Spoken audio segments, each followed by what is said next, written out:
Mesdames et messieurs, bonsoir, bienvenue à cette nouvelle saison qui commence avec vous. Heureux de vous retrouver, j'espère que vous avez passé d'excellentes vacances, vous avez bien profité de la présence de votre famille, de vos amis, car comme vous le savez, la famille, les amis, c'est tout ce qu'il y a de vrai dans la vie. Voici donc une nouvelle saison qui commence ici à Radio-Québec Plus, toujours avec des invités qui font l'actualité et surtout des invités qui nous permettent de comprendre l'actualité. Bien évidemment, ce que nous cherchons, c'est toujours la diversité des points de vue et surtout pour nous enrichir au contact de ces personnes-là. Aujourd'hui, je suis extrêmement heureux de commencer cette saison avec un auteur canado-algérien. Il s'agit de M. Ahmed Ben Saada, à l'occasion de la sortie de son livre Kamel Daoud, Colonne contre enquête. Et vous allez comprendre durant l'émission de quoi on parle exactement. Et donc, sans plus tarder, nous allons commencer cette émission sur les chapeaux de roue. On va tout de suite accueillir M. Ahmed Ben Saada. M. Ben Saada, bonsoir. Bonsoir. Merci d'avoir accepté notre invitation. C'est un plaisir d'être avec vous. Donc, vous êtes ici pour nous parler de votre livre. On va discuter de ce livre. Donc, on me dit peut-être qu'il y a un petit ennui technique. On va essayer juste d'allumer votre micro. Et on va peut-être prendre une petite pause et on revient tout de suite après. Donc, restez avec nous. On va commencer tout de suite. Avec vous, M. Ahmed Ben Saada.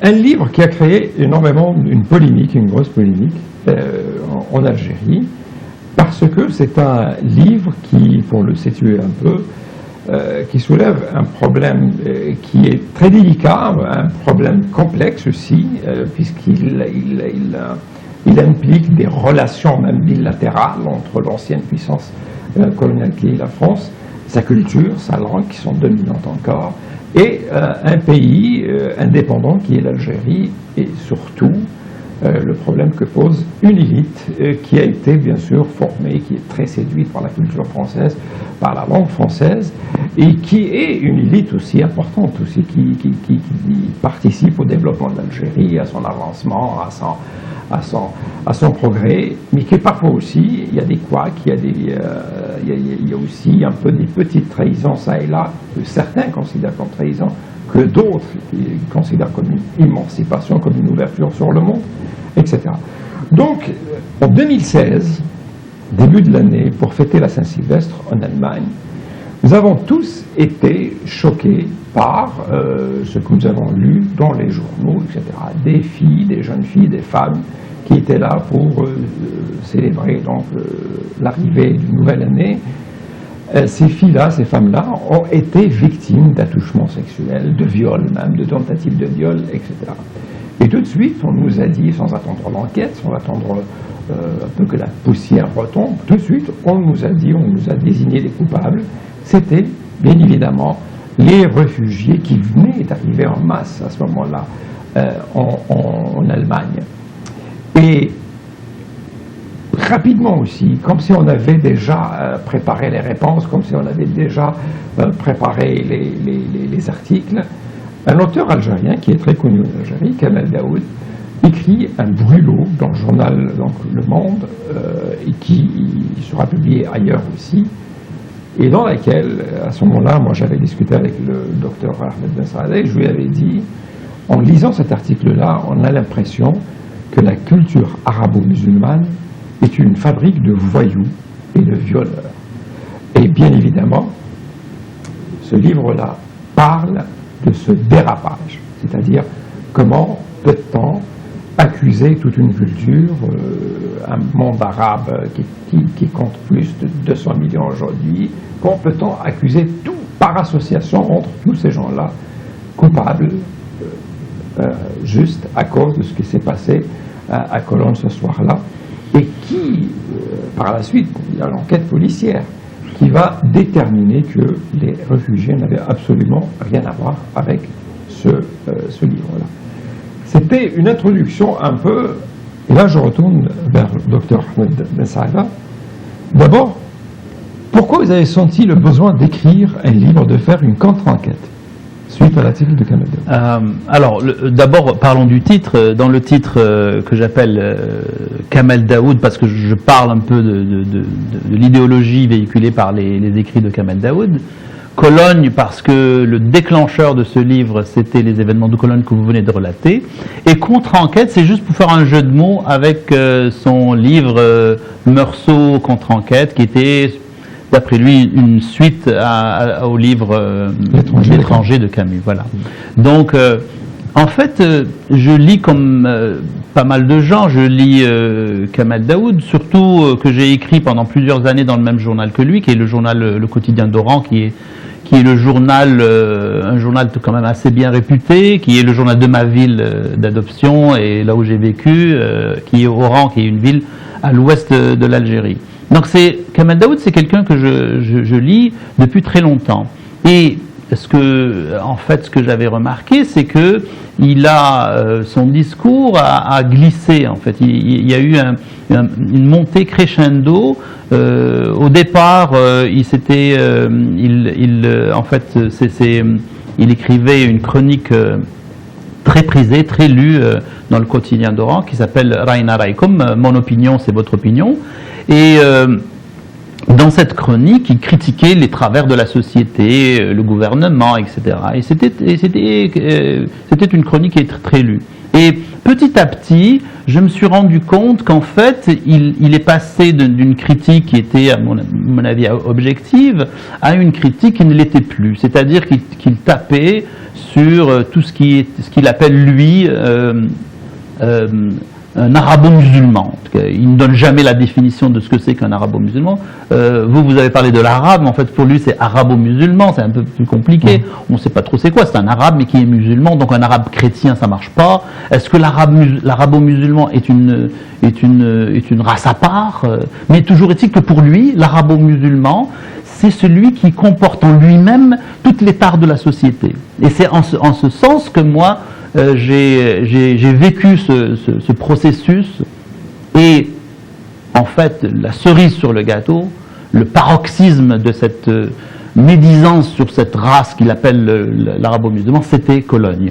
C'est-à-dire en disant que si ces gens-là ont violé des femmes allemandes, c'est parce qu'ils sont arabo-musulmans.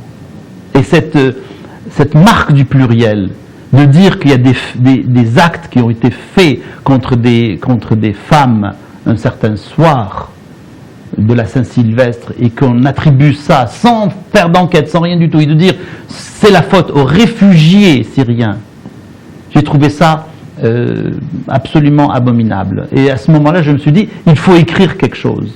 Je ne savais pas que j'allais écrire un livre. Certains ont dit que Kamel Daoud, ce qui dérangeait, c'est parce que Kamel Daoud disait que si ces gens-là ont essayé de faire ces attouchements sexuels, ces tentatives de viol, etc., c'est parce que justement ils étaient des Arabes, et donc il y a beaucoup de frustration sexuelle dans la culture, il y a beaucoup un manque terrible dans les rapports hommes-femmes, etc. Donc la femme est fantasmée, il ne rêve que de ça, il ne parle que de ça. Et beaucoup de gens ont dit, mais finalement, Kamel Daoud, il ne dit que la vérité. Et que, encore une fois, ça c'est le problème des Arabes, parce que les Arabes, ils peuvent tolérer dans la vie quotidienne, enfin dans leur ville, etc., des prostituées, mais dès le moment où on parle des prostituées dans un livre, ça devient comme un tabou, quelque chose qu'il ne faut pas faire, et donc il n'a pas dit vraiment de quelque chose de très grave. Alors, c'est là où je ne suis pas d'accord avec Kamel Daoud. On a des problèmes de la femme, on est conscient des problèmes de la femme dans la société arabe ou musulmane, ou arabo-musulmane tel que le définit M. Daoud. Mais ce sur lequel je ne suis pas d'accord, c'est de dire qu'un arabo-musulman est un violeur en puissance. Okay. J'ai vécu dans des pays, dans mon pays qui est un pays arabe et musulman, j'ai voyagé partout, je n'ai jamais vu un arabo-musulman sauter comme ça, instinctivement sauter sur une femme. Et autre chose, c'est que les viols, la condition de la femme et tout ce qui concerne la race, les attouchements sexuels, etc., c'est pas l'apanage des sociétés uniquement musulmanes. J'explique dans le livre, par exemple, qu'il y a énormément de viols dans les sociétés dites occidentales, et je cite de nombreux exemples. Par exemple, vous avez des cas de pédophilie, par exemple, dans l'Église, mais on dit jamais que la pédophilie dans l'Église est due à la religion chrétienne. On dit que ce sont des ecclésiastiques pédophiles. Donc il y a dans le discours de Kamel Daoud un discours que j'appelle de néocoloniser, c'est-à-dire de mettre la faute de certaines personnes sur tout un groupe, une race, une religion. Et c'est à ce moment-là que son discours devient raciste. Vous l'avez dit tout à l'heure, donc vous empruntez un peu le concept de la marque du pluriel, donc d'Albert Memmi, pour nous expliquer cette un peu culpabilité par association, parce qu'on devient tous coupables, parce qu'on appartient à une civilisation, à une culture, etc., et qu'il y a des problèmes, bien évidemment. Et à ce moment-là, quand vous faites cette enquête vous-même, vous donnez des chiffres référents sur les viols en Allemagne. Exactement, en France, dans les pays occidentaux, il y a des viols, mais en fait, il y a des viols, mais on va toujours dire, bon, ce sont des viols qui sont dus à des personnes, et ce ne sont pas des viols dus à une race. Par exemple, je donne l'exemple des viols qui ont été commis pendant la guerre d'indépendance d'Algérie.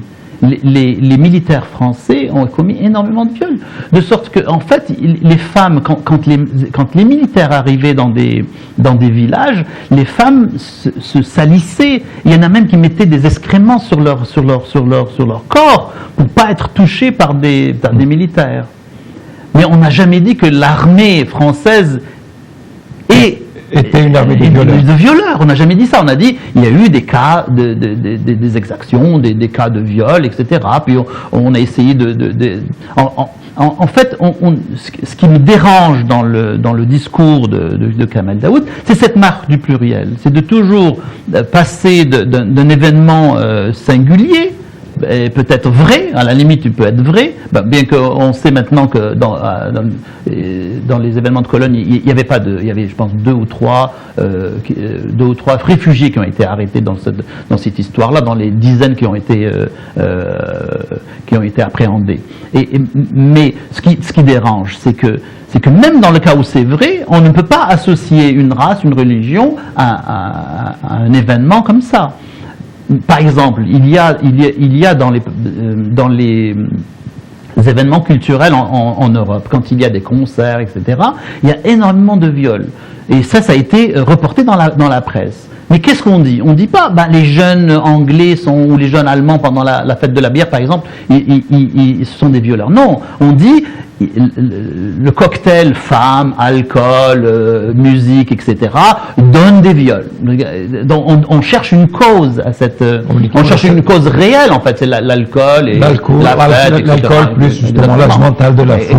Exactement. Puis, mais là non, on ne dit pas l'alcool, on dit non, l'islam ou l'arabité ou l'islamité est la cause de ce problème-là. Et Kamel Daoud soulève quand même un problème qui est sur ça. Il dit, si nous avons ce rapport avec la femme ou à la femme, c'est parce que justement nous avons une conception qui fait de la femme dans les pays arabes un fantasme. Parce que sa place, elle n'est pas réglée dans les sociétés arabes. Donc les jeunes, etc., continuent à voir cette femme-là comme un objet sexuel, et un objet sexuel auquel on n'a pas accès. Et donc on fantasme, et dès le moment, on passe toute sa vie à fantasmer, à ne désirer que cette femme-là, et dès le moment où on est en contact avec cette femme-là, c'est l'explosion. Mais justement, je ne suis pas d'accord avec lui. Sur le fantasme, je suis d'accord avec lui. Mais c'est sur le passage à l'action. J'ai côtoyé des collègues femmes. J'étais enseignant en Algérie. J'ai des sœurs. Je vais régulièrement en Algérie. J'ai vécu des années en Algérie.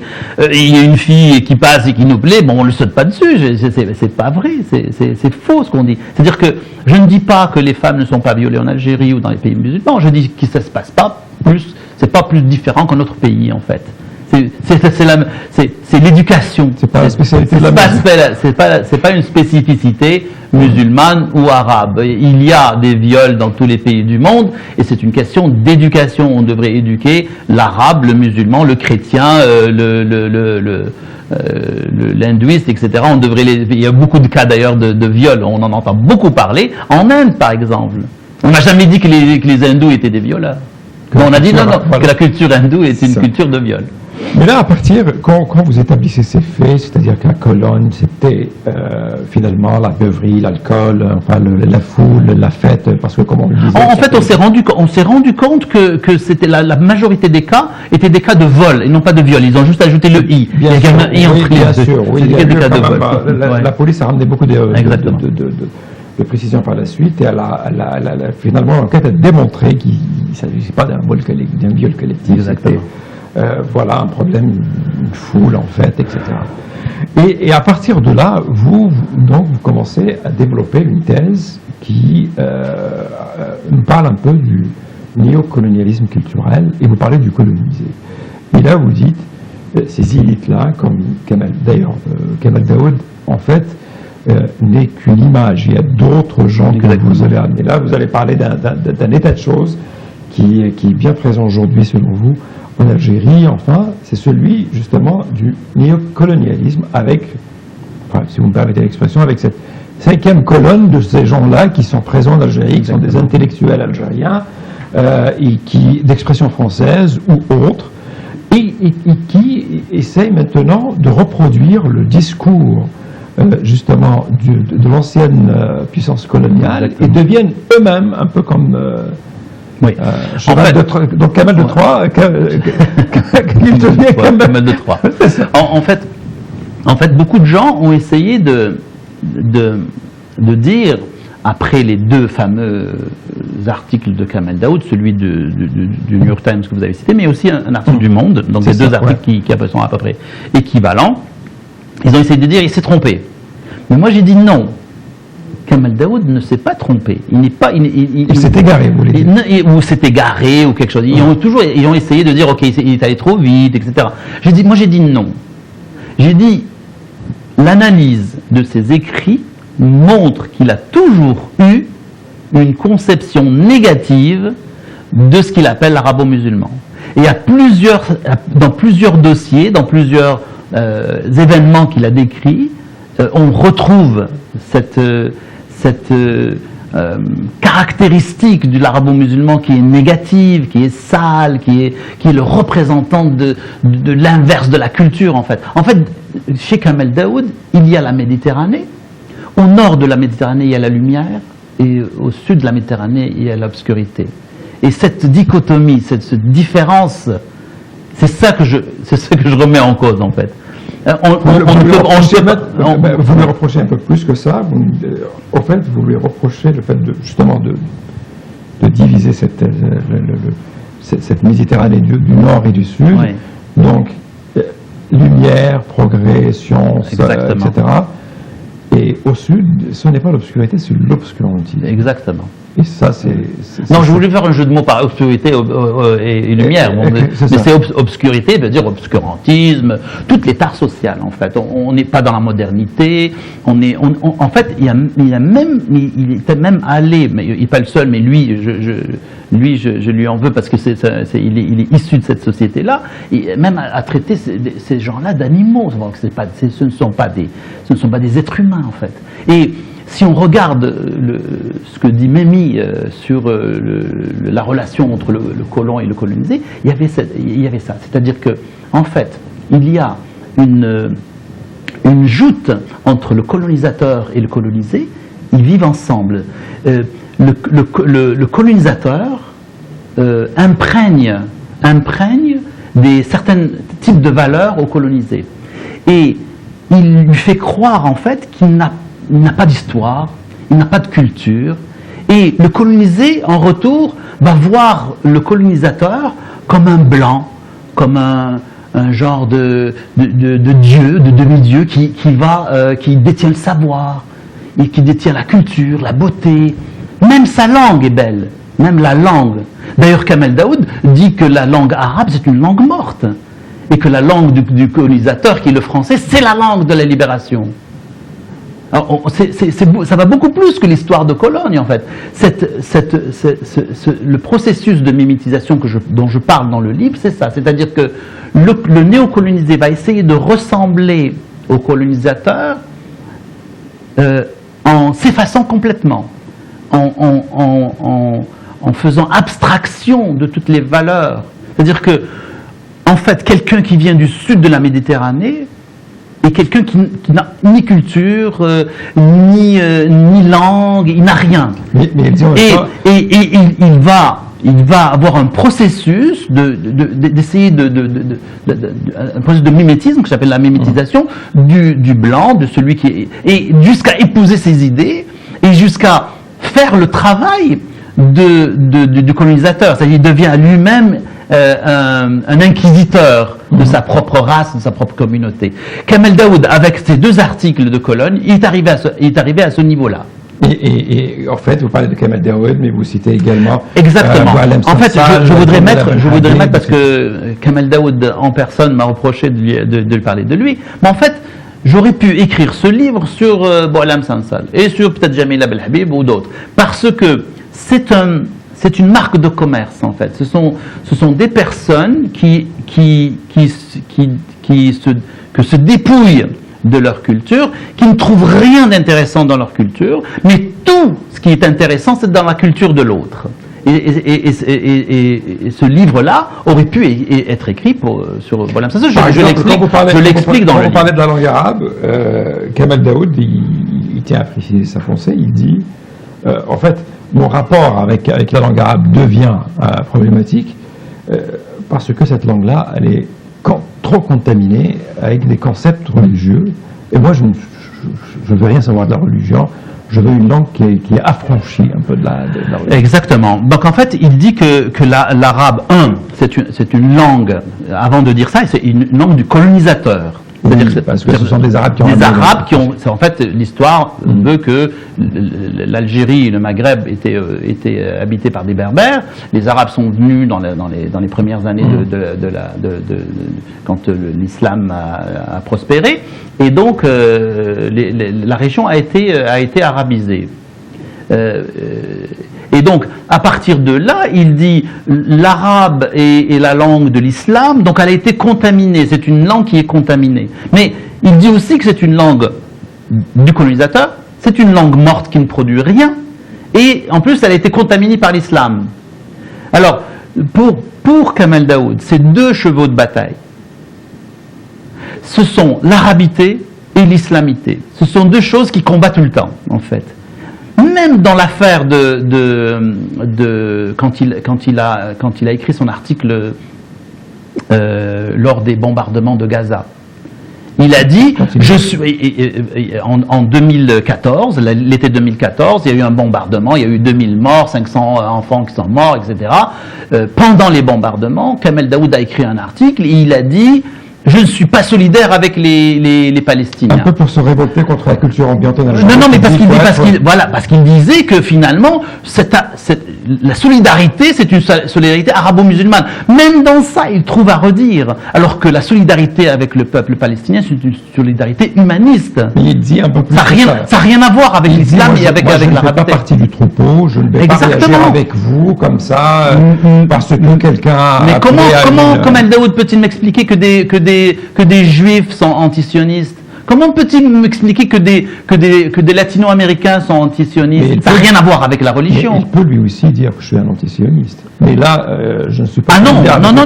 Dans son article, clairement, on a essayé de lui faire dire ce qu'il veut, mais dans son article, il fait non seulement, il dit que je ne suis pas solidaire avec la Palestine, alors que les gens mouraient, des enfants mouraient, mais en plus, il dit que nous ne pouvons pas nous comparer à Israël, parce qu'Israël est un pays qui est démocratique. C'est grave quand la plupart des intellectuels de ce monde honnête disent qu'Israël est un pays sioniste, raciste. Et en fait, il veut dire raciste, mais ce n'est pas un pays démocratique. Il explique bien dans son article, il dit finalement, solidarité arabe, elle est vaine, elle est inutile, ça sert absolument à rien du tout. Je serais, nous ne valons rien devant oui, la puissance d'Israël. je serais d'accord avec lui dans un contexte général d'études politiques, etc. Mais quand des gens se font massacrer, quand des gens se font tuer comme des bêtes, c'est-à-dire dans un enclos qui s'appelle Gaza, humainement, il n'a pas le droit de dire ça. Il l'a dit quand même. Et dans votre livre, là, on continue, vous parlez justement de cet amour de la langue de l'étranger, qui, comme vous l'avez dit, pour Kamel Daoud et tous les gens que vous avez cités dans votre livre. Et on parle de la sophistication en fait de ces gens-là, parce qu'ils ont accédé à la langue de l'ancienne puissance coloniale, etc. Ils commencent à avoir un peu genre de dédain royal par rapport à leur propre culture, comme vous l'avez dit, etc. Et vous citez d'ailleurs des passages de son livre, ou même des articles, etc., où Kamel Daoud se questionne sur la saleté du peuple algérien. Il est interpellé par cette saleté, les 3/4 du peuple algérien sont sales, etc., pourquoi on est comme ça, et vous trouvez que ça c'est une forme de racisme. Exactement. En fait, on peut parler de la saleté en Algérie. D'accord ?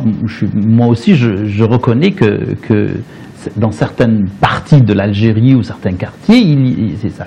Mais quand on en fait un cheval de bataille, quand on parle que de ça, et qu'on ne donne aucune solution viable, et qu'on ne propose rien, on fait que constater, on passe de la critique à l'insulte. Et c'est ça que Kamel Daoud ne comprend pas. C'est que, à force de critiquer de manière négative, et continuellement, sans jamais rien trouver de bien à sa communauté, il passe de la critique à l'insulte. Parce que la critique, au contraire, un auteur, un romancier, un écrivain, un homme de culture, ça doit critiquer sa culture. Même dans les pays les plus développés, on critique.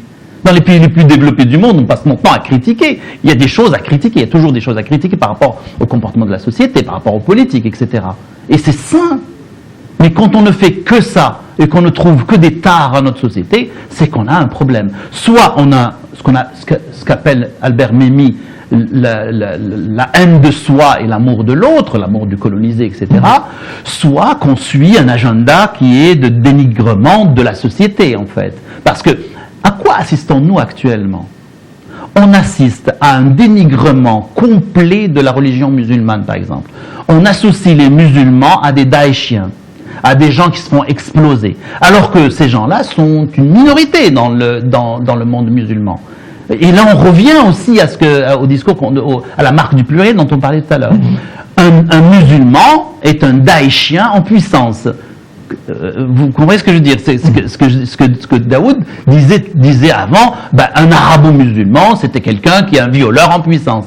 Donc, vous voyez, on tombe toujours dans ces travers de dire que le discours de Kamel Daoud rentre dans un discours généralisé actuellement, de dénigrement de la religion musulmane, de l'appartenance à ce monde qu'on appelle le monde arabe. Et il n'y a pas uniquement Kamel Daoud qui rentre là-dedans. Bien sûr, et c'est là où je veux en venir. Et donc là, vous nous dites, après cette étape, bien sûr, il y a le dénigrement, etc. On passe son temps à taper sur l'arabo-musulman, sur la société algérienne, arabe, sur l'islam, il y a l'arabité, etc. Et bien sûr, on parle de l'homme blanc, enfin, de la culture occidentale comme étant que des bienfaits, la lumière, comme vous l'avez dit, le progrès, etc. Et par la suite, on fait carrément un coming out, on déclare l'amour à cette ancienne puissance coloniale. Et Boualem Sansal va encore plus loin. Et il nous dit même qu'il rend hommage aux anciens colons en Algérie. Exactement. Et ça, encore, ça vous met carrément hors de vous. Exactement, parce qu'on ne peut pas faire l'apologie du colonialisme. Le colonialisme est une chose mesquine. Je veux dire, il y a des dizaines et des dizaines d'auteurs qui ont traité de ce sujet-là. On ne peut pas dire que les colons ont aimé la terre algérienne mieux que les Algériens eux-mêmes. Les colons ont envahi cette terre-là. Ils l'ont dépossédée. Et quand ils vivaient en Algérie, il n'y a que eux qui vivaient. Il y a juste à parler à mes parents ou à mes grands-parents pour vous dire comment ils vivaient. Nous, on a eu la chance de vivre dans une Algérie indépendante. Moi, pendant la Révolution, j'étais très jeune, donc je n'ai pas vécu cette période-là. Mais il y a une chose que j'aimerais dire. C'est que aucun membre de ma famille n'a fait d'études. Aucun, ni mon père, ni ma mère, ni mon grand-père, ni mes cousins, ni mes cousines. Et moi, enfant de l'indépendance, j'ai un doctorat en physique. Alors, qu'on ne vienne pas me dire que la colonisation est un bienfait. Et qu'on ne vienne pas me dire que c'était mieux quand il y avait les colons. Et Kamel Daoud va dans le même sens. Il dit, si on n'est pas capable de gérer cette terre, qu'on le donne aux colons. C'est toujours le même discours qui est rabâché, jusqu'à ce que maintenant vous prenez des gens dans la rue, en Algérie, vous dites, c'est bien, s'il y avait les Français, on serait mieux. Ben non, on serait pas mieux. Comme je dis à Kamel Daoud, je lui dis... Pour vous, c'est comme un appel du pied à l'ancienne puissance coloniale. Exactement, même pire que ça. C'est-à-dire que ça va de pair. Cet avilissement de la communauté sert cette cause, sert la cause. On est sale, on est édenté, on n'est pas dans le progrès, donc on a besoin de quelqu'un pour nous montrer comment vivre. D'accord? Et ce que je dis à Kamel Daoud dans le livre, c'est que, regardez ce qu'a fait l'indépendance. Vous avez écrit un livre, moi j'ai écrit un livre, et on est en train de discuter par livre interposé. Jamais on l'aurait fait s'il y avait la colonisation. On n'aurait jamais fait. Vous savez ce qu'on serait? Lui, il vient d'un petit village, puis moi, je viens d'un petit village. Lui, il serait un gardien du troupeau d'un colon, un troupeau même pas un troupeau de cochons, et moi aussi. D'ailleurs, vous le décrivez si bien dans votre livre, et par la suite, justement, à mon avis, c'est là où ça devient un peu dangereux, vous établissez des liens entre la classe politique française et justement les Kamel Daoud de ce monde, Boualem Sansal, Jamil Habib, enfin tous ces gens-là qui décrivent un peu l'ancienne puissance coloniale comme étant un pays de lumière, comme un pays par lequel peut-être le salut de l'Algérie y passe nécessairement. Et vous me parlez, par exemple, du Premier ministre qui apporte son soutien, le Premier ministre français qui apporte son soutien à Kamel Daoud, pas seulement à une reprise, à deux reprises, et une fois même quand il s'adresse aux Juifs, etc. Et vous établissez ces liens entre cette classe politique française et cette classe, comme vous les présentez, de néo-colonisés par la culture et par la langue en Algérie, qui essaie justement de nous décrire la France comme étant seulement, enfin la France coloniale, pas la France comme le pays. Là. Exactement. Donc. Alors, en fait, si vous regardez ce qui s'est passé, quelqu'un a écrit un livre où il a dénigré la religion. C'est un Algérien. D'ailleurs, il se revendique algérien. Quand j'ai écrit mon livre, les gens m'ont dit tu n'es même pas algérien, tu vis au Canada. Lui, il vit en Algérie. C'est un Algérien. Il y a un pseudo-imam qui s'appelle Hamadash, qui a écrit sur Facebook que le gouvernement devrait appliquer la peine de mort. Ils ont appelé ça une fatwa. Le monsieur Hamadash est un Algérien. Donc disons que c'est un problème algéro-algérien qui s'est passé en Algérie. Dès que ce monsieur a écrit ça, et d'ailleurs que je suis vraiment pas d'accord avec lui parce que je suis pas d'accord du tout avec des fatwas. Monsieur Hamadash devrait être jugé pour ça.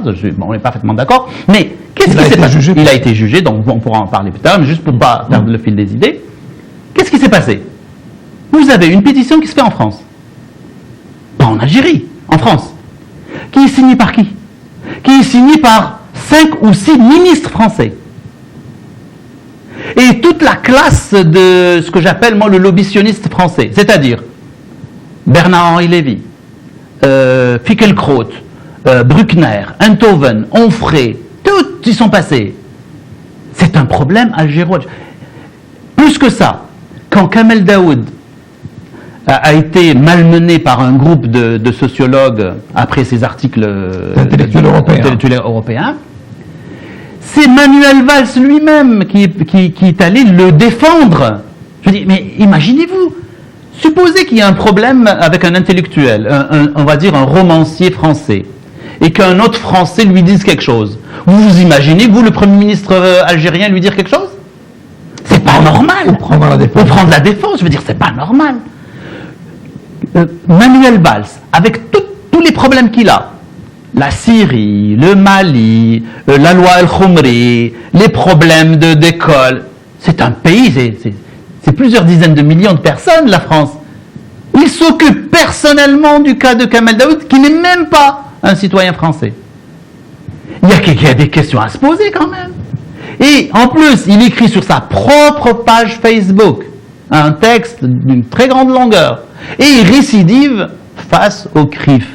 Qu'est-ce que le discours du CRIF? Le CRIF, c'est le Conseil représentatif des institutions juives de France. C'est à peu près... C'est l'AIPAC français, en C'est fait. ça. On dit que c'est l'ambassade d'Israël en France. En fait, ça joue le rôle d'une ambassade. Et donc, il y a des questions à se poser. Un Premier ministre français qui prend la défense d'un romancier algérien et une classe politique ainsi qu'un lobby connu qui prend la défense d'un... Je vous rappelle que BHL, par exemple, il a été l'artisan de la destruction de la Libye. C'est pas très compliqué, je veux dire. C'est les gens qui ont épaulé, qui ont défendu Kamel Daoud, les gens qui le soutiennent, ce sont tous des gens qui n'ont rien à foutre avec l'islam ni avec l'arabité. Ils ne le défendent pas. Ils ne le défendent pas pour ses beaux yeux. Certains ont dit que Manuel Valls a pris la défense de Kamel Daoud. Il a défendu de cette manière-là parce que la France aussi est confrontée au problème de l'intégrisme, du terrorisme, et qu'elle mène une guerre ouverte contre ces gens-là. Et Kamel Daoud est victime de ces gens-là. Et donc il fallait absolument un peu le prendre à sa défense, parce que Kamel Daoud représente un peu la parole libre, enfin celui qui défend les valeurs occidentales dans un pays comme l'Algérie, etc. Et donc il fallait absolument prendre à sa défense. Oui, alors quand on pense le rôle de la France dans tout ce qui s'est passé dans le printemps arabe, d'accord, le rôle de la France en Tunisie, ça a été presque envoyer des policiers pour taper sur les manifestants. Qui avaient de l'expertise. Il y avait de l'expertise. Ensuite, il y a eu la Libye, c'est quasiment la France qui a été intervenue, qui a complètement transformé la Libye en un non-pays. Et vous dites que BHL... Et BHL était impliqué là-dedans. Et on sait très bien que la France a aidé... les rebelles syriens mangeurs de cœur comme Jabhat al-Nusra et compagnie, et même Fabius avait dit que Jabhat al-Nusra fait du bon boulot en bouffant les cœurs des gens. Et là on vient nous donner des leçons de lutte contre l'intégrisme. Je veux dire, le gouvernement français, à la limite, si c'était des individus, j'aurais compris, mais Fabius représente le gouvernement français. C'est-à-dire que le gouvernement français qui aide les djihadistes en Syrie, c'est lui qui nous donne des leçons de lutte contre... Il y a quelque chose qui cloche, non? Et là, justement, c'est là où vous dites que ce que vous ne comprenez pas, et c'est ça ce que vous soulevez dans votre livre, vous dites, s'il s'agissait seulement de journalistes, j'aurais compris en fait cette solidarité corporative entre journalistes, etc. Mais là, ça va au-delà de cela. C'est une défense un peu organisée. Certains même, pour les gens qui ont le collectif qui a écrit un livre contre Daoud, contre le... Pas un livre, un article. Un article, pardon, contre l'article justement de Kamel Daoud. On avait parlé de meute, et là vous vous dites, non, en fait, il y a une meute qui défend Daoud. Ah ben certains.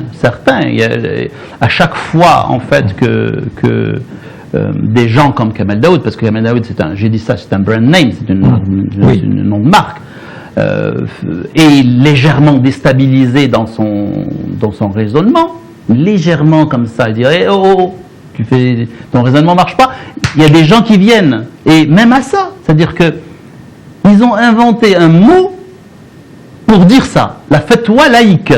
C'est-à-dire que Kamel Daoud a le droit de parler, de dénigrer la religion, sinon c'est une fatwa religieuse qu'il a sur le dos, mais il a le droit de dénigrer sa communauté sur des affaires comme les agressions sexuelles. Si on le critique, on fait une fatwa laïque. Vous comprenez? Donc on n'a pas le droit finalement de critiquer Kamel Daoud ou autres. Voilà. C'est-à-dire que les gens qui disent des bêtises à longueur de journée ou qui avilissent la communauté, et si la communauté ou un membre de la communauté dit mais je ne me retrouve pas là-dedans moi, c'est pas moi que tu es en train de dépeindre. Peut-être tu dépeins des gens que tu connais ou toi-même, je ne sais pas, mais tu ne me dépeins pas moi. Ni moi, ni ma famille, ni les gens que je connais, ni l'Algérie que je connais, ni le monde arabe que je connais. Et c'est à ce moment-là qu'on nous dit, ben là, attention, vous lancez une fatwa laïque. On m'a dit, vous empêchez Kamel Daoud de parler. Mais c'est moi qu'on empêche de parler. C'est moi qu'on est en train d'empêcher de parler. Et dans ce livre-là, justement, quand vous parlez de cette meute qui vient justement pour défendre le soldat Daoud. Le soldat Daoud, ou même, parce que c'était cette vache sacrée, parce que certainement, Ouais. vous avez dit, donc, si on le critique d'un point de vue de la religion, c'est une fatwa religieuse, si on le critique d'un point de vue laïque, c'est une fatwa laïque, etc. Et là, vous nous donnez un autre exemple, et vous dites qu'il y a une solidarité de ce groupe-là, où on se défend comme ça, on se serre les coudes. Vous citez l'exemple, justement, de Jamil Abdel Habib, qui a été trouvé coupable de plagiat grave ici Exactement. au Canada. Et bien sûr, il y a le blackout total du journal Al-Watan dans lequel elle Exactement. travaillait. Et vous trouvez que C'est pas normal parce que c'est immoral. C'est immoral parce que en fait, Jamila Belhabib, qui était une ancienne collaboratrice de l'Ouatan, a été Al-Watan, c'est un grand journal algérien. Disons, c'est le plus grand journal algérien de langue française. Jamila Belhabib a été poursuivie par les écoles musulmanes de Montréal parce qu'elle les a dénigrées, puis elle a dit des faussetés sur eux. Et ils ont jugé bon de la poursuivre. Elle a ameuté tout le monde et Al-Watan a écrit même, il y a eu un article d'Al-Watan où il y a un numéro de compte en banque où on peut faire des dons pour Jamila Belhabib pour qu'elle se défende. Ok ? Là, Jamila Belhabib fait un plagiat monstre et qui a été couvert par les médias ici, très, très, très largement. Il n'y a aucun mot qui est dit par l'Ouatan. Il y a une connivence, certainement une connivence. Mais il y a certains journaux aussi qui jouent le jeu en Algérie. Il n'y a pas que des individus, il y a aussi des journaux qui jouent le jeu. Mais ces journaux-là, justement, ils disent, nous menons une guerre contre l'intégrisme, contre les islamo, justement, conservateurs, qui nous empêchent de progresser, etc. Ici, on se met à critiquer ces porte-étendards, justement, de la parole libre, c'est qu'on est en train de se tirer un peu sur Regardez, sur soi-même dans le pied. on m'a fait ce reproche au départ. Et quand on lit mon livre, la première page dit ma position là-dessus. J'ai dédié ce livre à mon frère qui a été assassiné par des djihadistes. Donc qu'on ne vienne pas me donner des leçons. Moi j'ai perdu un frère. C'est pas moi qui va faire le jeu des islamistes. D'accord ? Ça c'est la première chose. La seconde chose, nous sommes tous d'accord que le djihadisme et Daesh et tout ça, c'est pas bon. J'ai écrit de nombreux articles là-dessus. Mais mélanger, ne pas faire la distinction entre un djihadiste et un simple musulman, ça c'est faux. Jamila Belhabib, elle ne fait pas la distinction entre les deux. Dans toutes ses interventions, quand elle a voulu avec la charte des... Comment on appelle ça, la charte des droits et libertés, La charte des valeurs ici. la charte des valeurs québécoises, c'était d'enlever le hijab de la fonction publique ou de l'espace public ou je ne sais trop quoi. Pour elle, pour enlever le hijab. Eh ben non. Et c'est pas toutes les femmes qui ont le hijab qui sont des djihadistes qui vont se faire exploser. C'est là où je ne suis pas d'accord. Il faut faire la différence entre les deux. Il ne faut pas marquer du pluriel. Il faut traiter chaque cas étant tout seul. Et on aimerait dire à ces gens-là, on a toujours dit, mais on dirait qu'ils ne comprennent pas, que ce sont les Arabes et les musulmans qui sont les plus touchés par le djihadisme. Mais, Monsieur Bassala, dans le livre, enfin à la fin, vous portez quand même parfois des accusations extrêmement graves contre ces gens-là. Par exemple, dans le cas de Bouadam Sansal, quand il revient d'Israël, lui, il dit, moi, ce voyage-là en Israël m'a enrichi, je reviens. Donc, bien sûr, il parle de son une expérience un peu spirituelle, etc. Le fait d'aller rencontrer du peuple juif, de rencontrer ce pays qui a quand même une culture qui remonte à plusieurs siècles. Il dit, lui, je suis revenu enrichi. Vous vous dites, un peu, en se moquant de lui, riche, oui, je peux comprendre, et là, donc nous, on comprend que vous êtes en train de parler peut-être du magot qu'il a gagné en allant à Israël. Mais c'est sûr, je veux dire, quand vous avez ce genre de discours-là, on vous ouvre toutes les portes, c'est sûr et certain. On ne peut pas. Moi, je ne parle pas de la culture juive. Je parle du sionisme. Ce sont deux choses totalement différentes. Quand on va en Israël, on accepte de fait une situation de colonisation. Et c'est là où je ne suis pas d'accord. Moi, je n'ai rien contre les juifs, au contraire. Il y a des juifs qui sont anti-sionistes, je l'ai dit au départ. Vous comprenez? Et donc, quand on fait ce genre de discours, on s'ouvre toutes les portes. Et donc, à ce moment-là, on est invité dans les plateaux de télévision. Vous ne verrez pas dans un plateau de télévision. Et je n'aurai pas le Goncourt. Parce qu'il y a des gens qui m'ont dit, tu as écrit sur Kamel Daoud pour te faire connaître. Bon, premièrement, je n'ai pas besoin de Kamel Daoud pour me faire connaître. Les gens qui veulent me connaître, ils n'ont juste à taper mon nom. Et j'ai pas besoin, de toute façon, je suis physicien, j'ai écrit des articles, des livres, etc. J'ai écrit ce livre par conviction. Et je n'ai pas besoin de Kamel Daoud ou de Boualem Sansal pour être connu. Mais en plus, avec ce que j'ai écrit, j'aurai jamais le Goncourt. Parce que ceux qui donnent le Goncourt, c'est ceux que j'ai critiqués dans mon livre. Mais vous dites un peu, ceux qui écrivent contre Kamel Daoud, enfin ceux qui reproduisent le discours qui est défendu par Kamel Daoud, ils ont un peu le succès facile, il est même garanti. Donc ils vont avoir des prix, Regardons tout simplement. Kamel Daoud a fait un livre où il Meursault contre enquête, où en partie il dénigre l'islam, etc. Il est reçu par Finkielkraut dans une émission de radio. D'accord? Il est reçu dans une émission de radio. Finkielkraut cite deux passages. Il les lit complètement. Je les ai mis dans le livre. Ce sont les deux.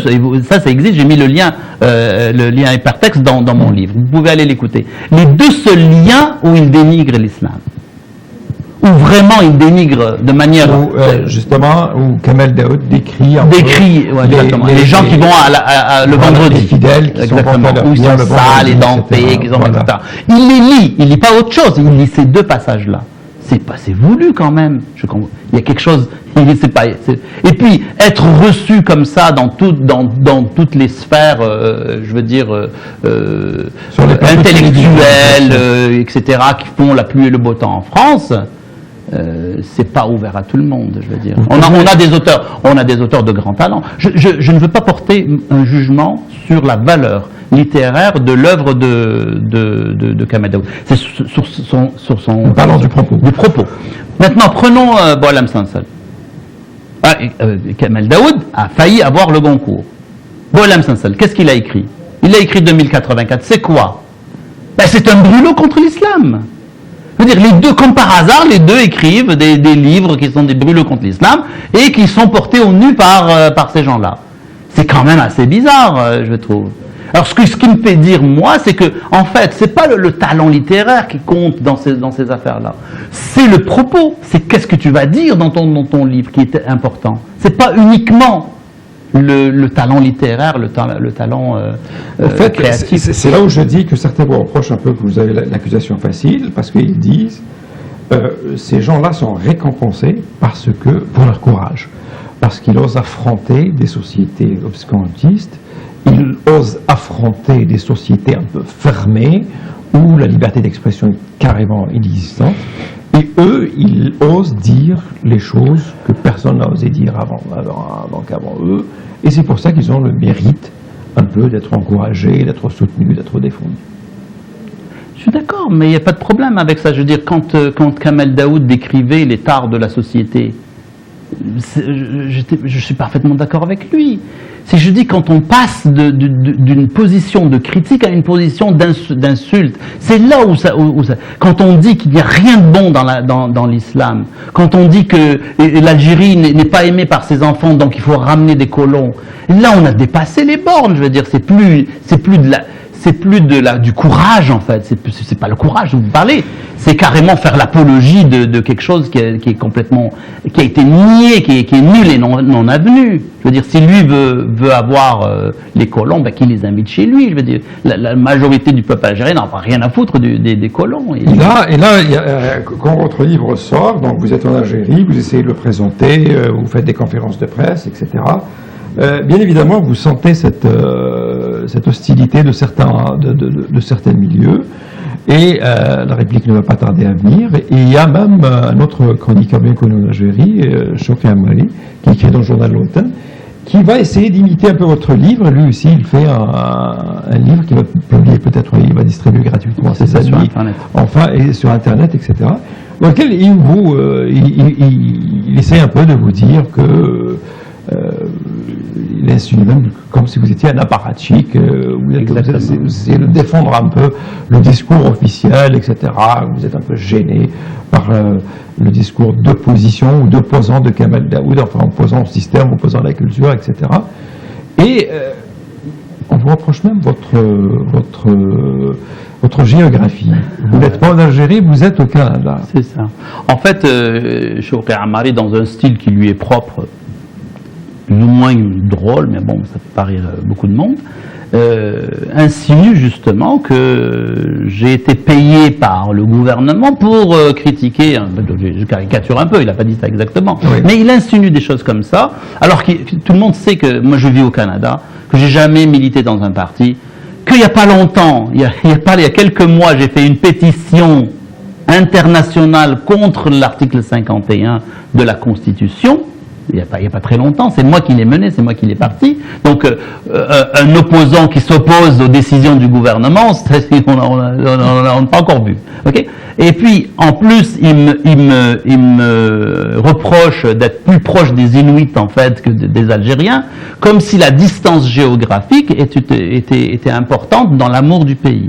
Il me reproche plus que ça, il me reproche aussi ma moustache, parce que ma moustache fait un genre comme c'est un outil des apparatchiks en Algérie. Donc vous voyez, il me reproche pas mal de choses, mais en fait, ce qui est de magnifique, c'est qu'il ne dit rien sur mon livre.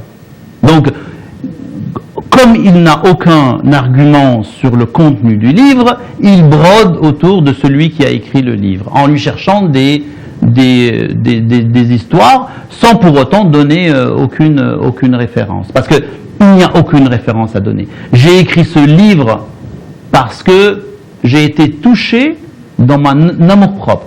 J'ai été touché dans mon arabité, dans mon amazirité et dans mon islamité. Et j'ai écrit ce livre pour répondre à Kamel Daoud et Sansal et Jamil Abdelhabib. Je ne suis pas d'accord avec vous. Et là encore, après Chokri Ammari, vous vous arrêtez pas là et donc vous publiez une photo sur votre site. Alors, ce qu'il y a, en fait, l'argument massu, entre guillemets, que présente Chokri Ammari pour dire que moi je suis un apparatchik, c'est que j'ai fait un débat-conférence dans une librairie à Alger qui appartient à l'ANEP, qui est une agence étatique. Et donc, du moment que moi j'étais dans un endroit appartenant à l'État algérien, c'est l'État algérien qui m'a ouvert les portes, et donc j'ai été ramené par le gouvernement algérien, et donc mon livre a été commandité par le gouvernement. Écrivain de service. Exactement, je suis le nègre de service. Alors, juste pour vous dire, je ne savais même pas où se situait cette librairie, et mon éditeur, je pense 1 ou 2 semaines avant, avait un autre endroit. Et c'est en cherchant qu'il a trouvé par hasard cet endroit-là. Il y avait même mon éditeur, mon éditeur est privé. Alors, moi, du moment que ce monsieur m'accuse d'être au service de l'État parce que j'étais dans une librairie de l'État, j'ai publié une photo de monsieur Kamel Daoud avec monsieur Chokri Ammari, qui sont en fait de copains.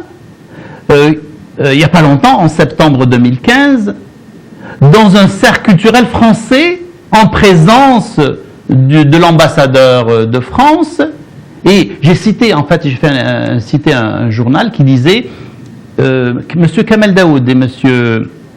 Shawki Amari ont donné une conférence à l'Institut français d'Alger en présence de son Excellence l'ambassadeur De France.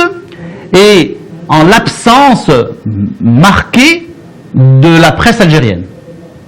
Et je lui ai dit, mais du moment que moi, j'ai fait ma conférence dans une librairie qui appartient à l'État, je fais le jeu de l'État, mais toi, tu étais dans un lieu qui appartenait à l'ambassade de France, avec l'ambassadeur de France, ben, tu fais le jeu de qui? Et je lui laisse répondre à M. Shawki Amari. Très bien. En attendant donc la réponse de Shawki Amari, moi je vous parle encore de ce livre de M. Ahmed Ben Saada, Kamel Daoud, Cologne, contre 34. Donc c'est un livre qui parle un peu donc des néocolonisés, etc. Et le livre se lit facilement. Enfin, je déteste dire qu'un livre se lit facilement, parce qu'il n'y a pas un livre qui se lit facilement ou difficilement.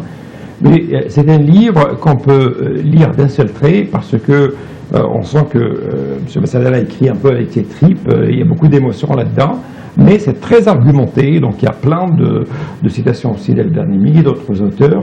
C'est un livre qui nous plonge un peu, qui va soulever énormément de questions et de questionnements chez le lecteur, donc et qui invite à aller faire d'autres lectures, et qui invite aussi à connaître ces auteurs-là que M. Ben Saada critique. Donc voilà, M. Ben Saada, je vous remercie beaucoup d'être venu, d'avoir passé tout ce temps-là avec nous. Bientôt, peut-être qu'on va parler aussi de votre livre. Oui, j'ai un autre livre qui sort, Arabesque. En fait, c'est la version revue et augmentée de mon livre Arabesque, qui est sorti en Belgique en novembre 2015 et qui sort en Algérie dans les semaines à venir. Ça s'appelle Arabesque, avec un signe dollar à la fin. Enquête du rôle des États-Unis dans les révoltes arabes, qui va sortir bientôt, et même une version arabe est prévue aussi. Très bien, donc on y reviendra sur ces 6 livres-là. Quant à nous, on vous donne rendez-vous la semaine prochaine avec un autre invité. D'ici là, comme vous dites toujours, gardez le sourire et à bientôt. Bonsoir.